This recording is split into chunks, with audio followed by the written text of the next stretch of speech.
How many of you are aware of national career service programs within a country? Now, I know Ghana has a national career service, Nigeria has a national career service. I know a lot of Caribbean people might say they don't know about it because it's not something that's commonplace within the Caribbean region, but there are a lot of countries who implement a national career service. Pretty much once a student graduates from school, they have 1 year of service to either the government or private sector institution. It's a gap year opportunity for them to work and give back to the community in many different ways, but also it tackles the unemployment challenge of how many of you have heard this question where you're applying for the job, they say you don't have any experience, but you need experience to have experience. So by having a national career service, you automatically give the opportunity to every single child that's going through the education system that when they graduate, they have an opportunity to get a career opportunity for a year at an institution, so that way they have a leg up in getting a career opportunity. And so when I saw increments of this, we ourselves, we have an office in Ghana and we work with national career specialists as well. We realized that this is something we could also implement in Haiti. And this career accelerator that we kicked off in Haiti is a recipe for us to build on this opportunity to really make it a sustainable platform to employ our workforce across Haiti, but bringing this model across the Caribbean.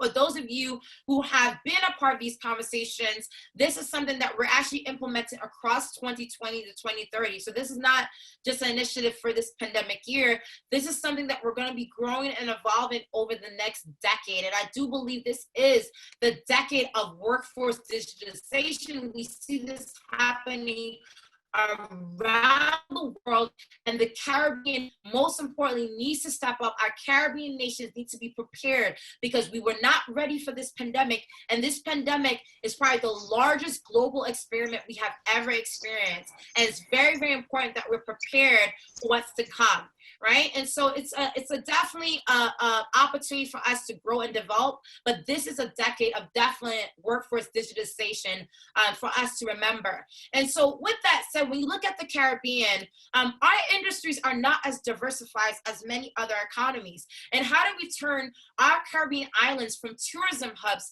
to tech hubs? Because many of us depend, many of you from Jamaica, St. Lucia, Puerto Rico, Dominican Republic, you can all attest to this. We have a very dominant industry focused on tourism. Right now, people are not traveling the way they used to. People are not allowed to travel as much as they can.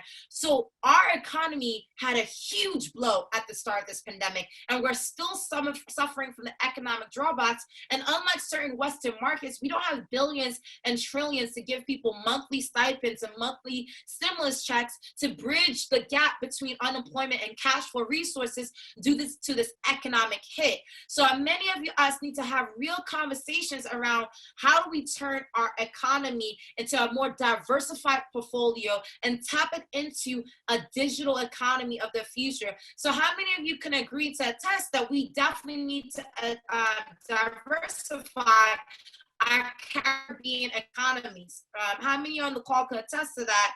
And are here with me and hearing the challenges and the scare that we have if we don't figure this out immediately when it comes to diversifying the Caribbean regions and the economies at large.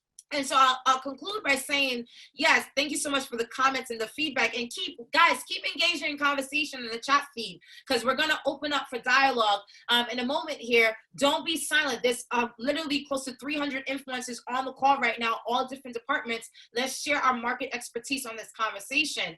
And this is where I call in the diaspora, because as many of you know, there's a huge transition in the remittance culture of the diaspora. Of course, my mother and her mother before used to send barrels of clothes back to the Caribbean, used to transfer millions, if not billions of dollars into the economy of Haiti through Western Union, MoneyGram. But our generation, which is my generation and below, we don't believe in sending money back home.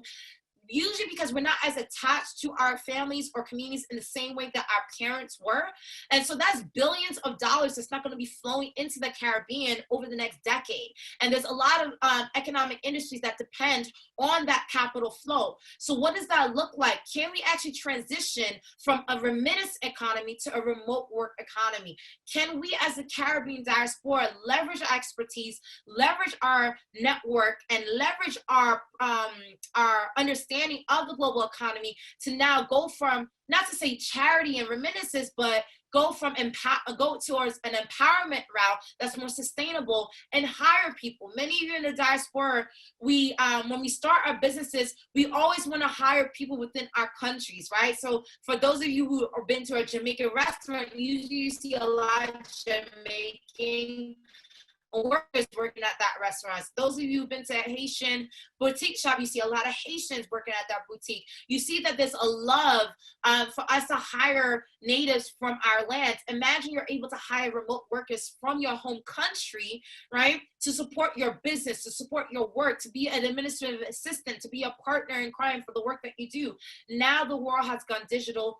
We can do this. And so this is something that I wanted to make sure that was clear to everyone of the power and the influence of the Caribbean diaspora to be able to make this an opportunity. So I'll end here by saying that this National Career Service is already expanding. We already are getting huge amounts of feedback, not only from the ecosystem, but again, we've worked with presidents and heads of states.